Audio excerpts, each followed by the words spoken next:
Hello, and welcome to another episode of MTG Discussions with me, your host, Neelan, and my two other host members, Jagon Mex. I host a podcast too. And Tim. I don't host podcasts, but I'm getting my stuff set up, hopefully soon. Okay, I'm so glad. So, I'm just going to say the topic now.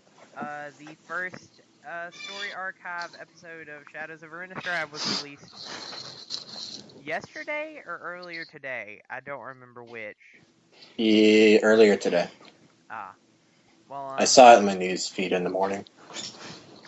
Yeah, so, Yeah. The title of the episode is Under the Silver Moon, and I have read it in the entirety, and I will now address the plot location. It happens in the Kessig province, near the woods known as the Ulvenwald of Innistrad. Before we continue, as much as I love Innistrad, as I've discussed in the last video, or last several episodes, he's gonna hate me butchering Neelan is the one who has read this so far. I have not, because I've been doing other things, so for once, he's going to be talking more than I do. Well, this is a good one. Don't get used to it. I too was busy with my deck, so I know nothing. Okay. Again. So, the whole idea of the story is that in the description it described that in the Kessig province things are being a little bit strange, and the fact that everyone seems to have this creeping feeling coming up their spine in this whole episode. I can't, really describe it, but everyone seems to have this very creepy feeling. But, so... Seems normal. Yeah, in Innistrad, everything is normal to have something creeping up your spine. This is Innistrad. Okay, back to what I was saying. The whole story opens up with the discussion in a court to a bunch of elders that in the middle of the night, one of their cows apparently became possessed and began dragging the other cow around the field in a circular pattern with its horns. I'm not even joking. What is this? That sounds just like a movie I watched a couple of years ago. I did read that far, and then I stopped because I'm like, this isn't Innistrad. What is this? No, it gets better. I only read cows and I stopped reading. As this whole courtroom is going on, our main two characters of this whole episode are introduced. Helena and Elena. Elena and Helena. And, those are some very artistic names. Yeah, but one of them goes by Hall, or Hal. Helena! Are they twins? No, they're not. They've been friends for a very long time. Wonder Twin Powers activate. Would have made sense if they were twins. But anyway, sorry, I should be so skeptical about the lore that I don't know about. Okay.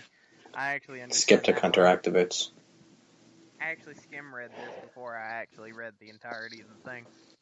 And picked out key points to read.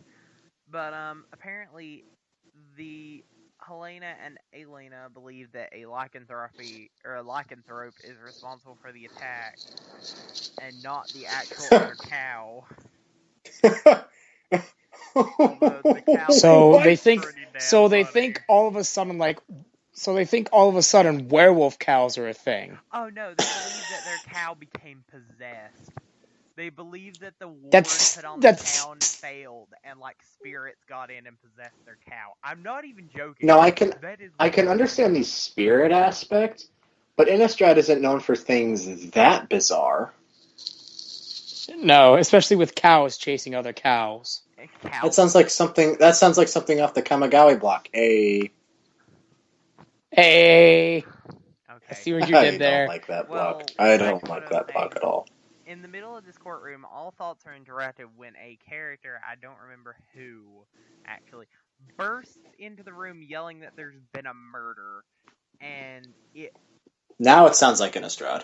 Yeah, and then it's apparently a Cathar who is supposed to be a member of the Church of Avison.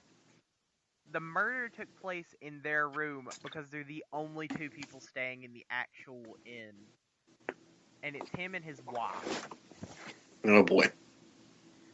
Now, they go and investigate this room before anybody else. Like, they slip out and go into the room.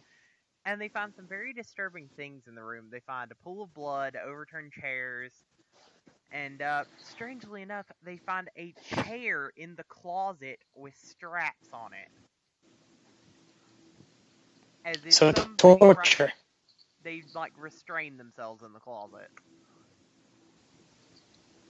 How would you restrain yourself? Now it sounds like Innistrad. Yeah, It does sound like Innistrad. That actually sounds like something you'd hear from, what's his name? Help me out here, Jake. He was he's the blue card who makes these scabs. The Stitcher guy? Yeah, Geralf, that's his name. It sounds like something Geralf would do. Geralf, because he has a sister I know that's, what's her face? Gisa, a card I've been trying to get for ages. Gisa. Okay, and before they can finish their entire investigation of the room, by the way, they hear that a bell has been ringing, by the way, this whole entire time to signify that the meeting is going on and murders are occurring, and it stopped ringing, which signified that it was done, and they were coming to the room. So they slipped out undetected through the window in the back, and they went out to the farm. Wait, did they go out to the farm? I have to remember. They went to somewhere. Okay, no, actually, they still thought it was lycanthrope, and they went to their camp and got every silver thing that they had in their whole camp. See, that's what I like about Innistrad, is they have the classic, silver kills the werewolf. Yeah, and they quickly came back to town, and it turns out there's been another murder. Great. About that silver. Now it's the bell ringer who has died. Oh, I like the bell ringer, though. Bloody bell. That's actually a decent card, too. But strangely enough, there's no body. Also, How do you deduct a murder without a body? This is the thing. They're just finding pools of blood and saying it's a murder. People of Innistrad are...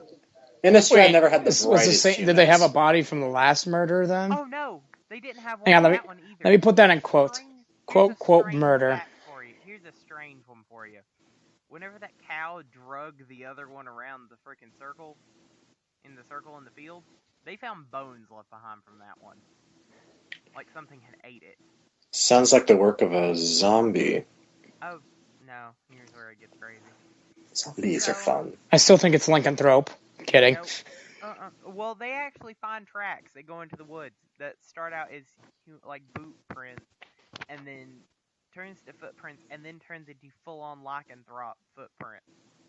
But they go in several different directions, but they actually keep going deeper into the woods. But they quickly discover that on the path that they're running along, there's two sets of footprints. Not only the werewolf footprint, but boot footprints.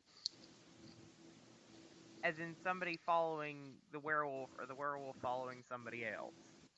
Or they're working together and they're splitting off. They did, actually. And they went in two different directions, but then they figured it out. So they went to a clearing after they heard a howl. And this is strange. Why run in the direction of the howl in the middle of the freaking forest?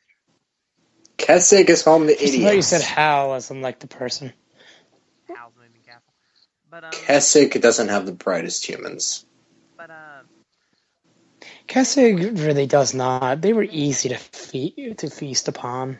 They actually get to the clearing, and they find the Cathar, and they find his wife, and she's alive and well. Except the fact that there is now a crudely made altar in the middle of this field, and the Cathar is now laying on this table, probably restrained, but not specifically stated, and the woman is wielding a knife on an altar in the middle Sacrifice. Now you got it. Is the Skursdag making a comeback? Please let the Skursdag make a comeback. It's not going to be Withengard coming back. Okay, well, they wrestle her to the ground, and apparently she is possessed or something like that along the lines, because he says, whatever flew out of that mausoleum, I don't know what it was. Meaning he investigated something before this, and it apparently got into his wife, and that the actual chairs were for her. They were restraining her in the chair. And I forgot to mention before this, they actually found the body of the bell ringer in the forest, but they also found one of the elders. And it turns out the person who was murdered in the hotel room was one of the elders. Oh. Well, back to the whole lovely. not the brightest candle on the wick. Yeah. I think that's how that thing goes. But these bodies It's not exactly the best analogy. Like, they found the bodies in the middle of the forest, like along the path they were trying to Well, I could use the sharpest pitchfork in the tool shed, but that just be too No one ironic. uses pitchforks. The people Apparently the Kessig do. Apparently cows do. They wrestle the woman to the ground, and essentially the Cathar is trying to tell them, oh, it's not her fault, it's not her fault, and they're like, well, she's trying to kill you. And this dumb piece of shit tried to protect his demonically possessed wife. Oh, by the way, before they wrestled her to the ground, she was screaming a name, if I can read it. She's trying to make a demonic pact with the demon Amindal. I almost thought he was going to say Omnixless, and I got really confused. Let me make a deal with him. Oh god, Omnix. I could see him dealing with Innistrad. I can see that too. That's the sad part. Oh, Omnix. Okay, and she doesn't pull it off outright, but he throws him off, and she stands up and stabs him instead. So she essentially fulfills the demonic contract, and she's beating the shit out of these two ranger girls who are trying to stop her. But the only thing that saves them is a loud, sharp howl, and then a lycanthrope thrusting. Not a good enough time to use thrusting. Lunging. That's a better word. Lunging at this woman. This podcast went from 0 to 100 real fast. Okay, she lunges at the woman and essentially rips her to shreds.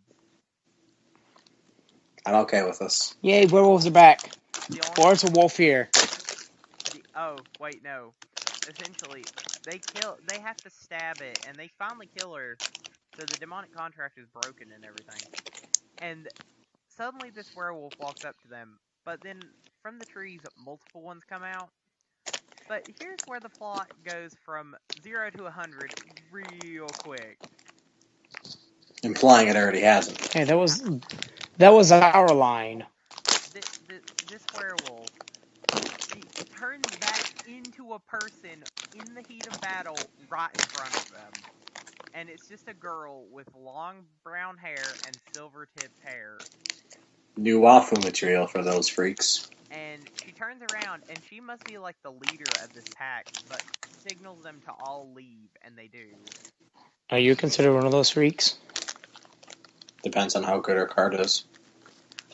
Okay. Same. Okay, let's continue the story now. But essentially, she turns around and tells them that they need to leave the Ulvenwald forest because there's much larger forces that they cannot handle at work. And they go on this whole spout, oh, we're rangers, we're supposed to protect the forest, and we live in the Ulvenwald. Like the Daybreak Rangers, I bet. Aren't the Daybreak Rangers werewolves too? But, yes. Okay, now they actually decide to leave. She tells them that the next time that this happens, or that they need to stop killing her pack. But if they do, she will not stop at killing them. Yay! So the werewolf gave her threats, is that what I'm getting at? Yeah, No, it sounds like more like an ultimatum. She told them to stop killing her pack and leave the Ulvenwald, or she will be forced to kill them. Like, she's not... But the way she put it is she's not doing it herself. She's being told by somebody else to. Yeah, that sounds like that's most definitely an ultimatum. And they leave. Like, she leaves. She transforms back into a lycanthrope. And apparently, instead of the bone-crunching bulbous formation that usually the lycanthropes go through, she does it seamlessly. She does it like it's second nature. And it caught, like, no pain. She just does it and flies off into the forest. I don't think they fly. I think I fell in love. And oh god, Got magical feet. Now the last excerpt. Magical feet. They leave. They actually leave. They say they started running, but they didn't know what direction to go because they didn't know like where to stay outside of Ulvenwald. But they left, and then the last paragraph of the actual story is this werewolf whose name is Arlinn Kord, or Arlinn Arlinn Kord, saying that she would love to have been friends with him because the characteristics are something that she loved, that they were strong-willed and everything.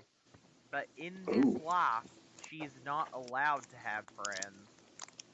Also, big spoiler here, this character named Arlinn Kord is actually a planeswalker. Yeah. Even though I don't know. What's the point of me getting the set now? Because you spoiled it. Well, I know what card I'm going to pre-order. Same. Okay, well, that is essentially the whole story to Episode 1 of the Shadows over Innistrad story archive. So, what are your thoughts on this whole ordeal? I'm glad werewolves are werewolf back. Just not the way I expected it. I want werewolf planeswalker, please. Okay, well, actually, Tim has his delusions of his werewolf wafu. I had a werewolf deck built, okay? It was very good and very well built. And now werewolf decks are pretty good and standard. Anyways, my personal thoughts on it is that it's nice we're seeing werewolves come back, and it's nice we're getting the whole creepy aspect to it. I did not like the cow part at all. I thought it was extremely goofy, even for Innistrad. That's the only thing I hate about this story is the cow part. I'll explain to you what happened. Apparently, this woman, this wife of the fucking Cathar, had killed this cow and drug it. This old, fragile woman. It's even stated she's old and fragile in the story. And she drags a fucking cow. Well, there goes both our F words.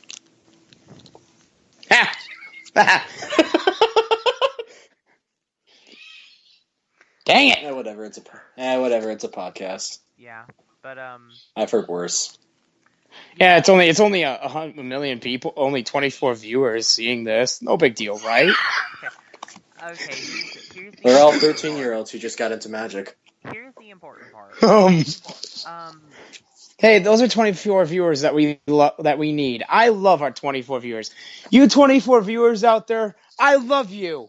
You guys are the best. I'm going to slap him. We'll do it. I don't care. But so please remove Tim from the call. No. Okay. Now here's what this is the only problem I have with this whole story.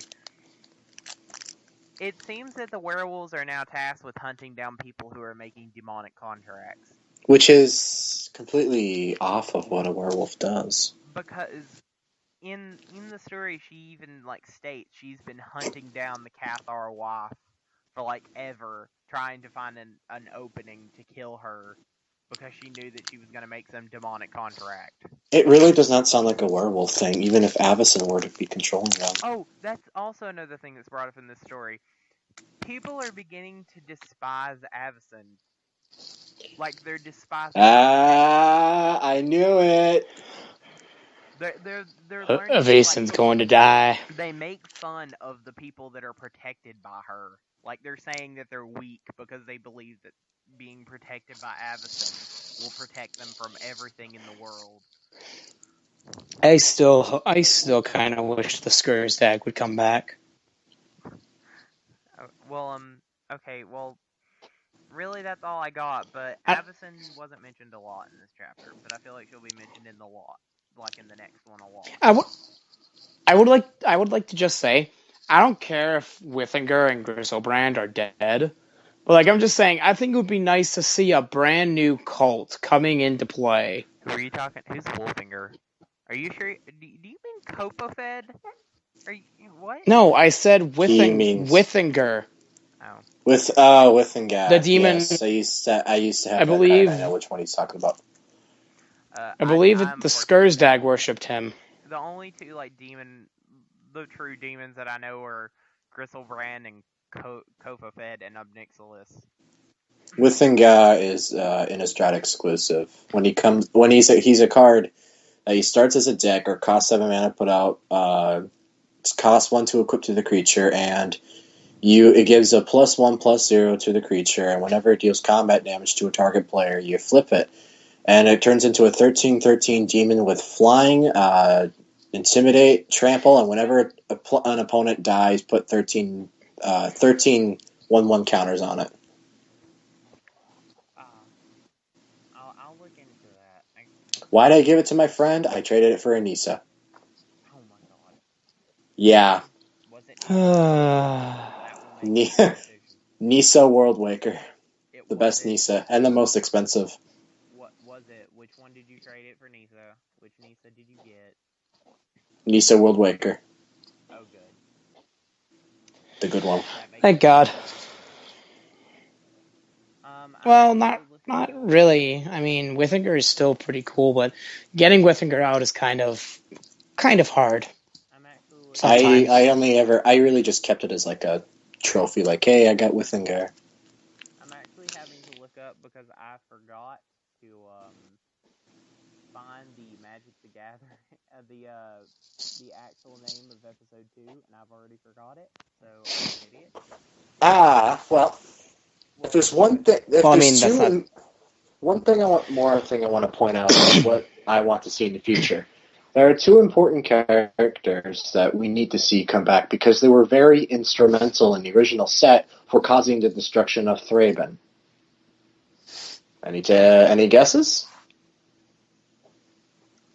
Well, that's sort of your thing. So, Gisa and her brother.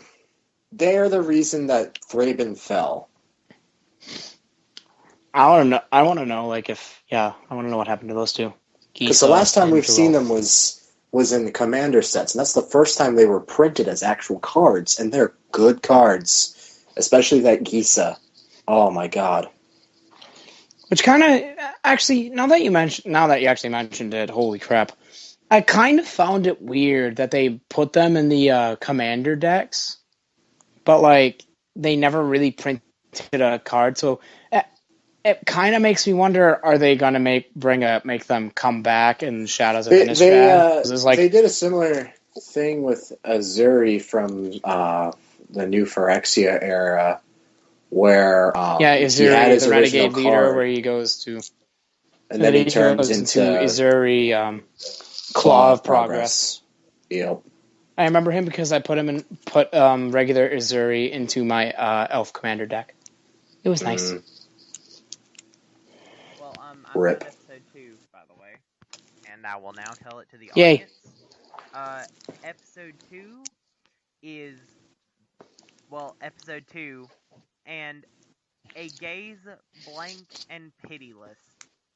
And the description is, humans are on the brink of a new golden age for Innistrad, ushered in with the loving guidance of the powerful angel Avacyn, who has for centuries been the protector of humans everywhere. And yet people hate her. And I believe that people are now blindly following Avacyn, like, just, we believe in the magical vampiric angel bitch.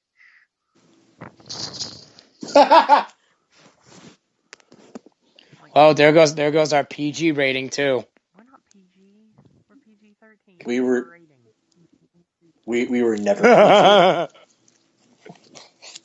Could be worse. I mean, we could. Never mind. We yelled Nisa's big ass titties. Yeah, in the first episode. Okay.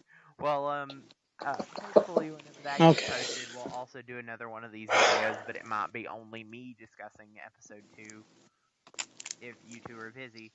But I hope you enjoyed this episode of Magic Discussions. Hopefully. This is horrible.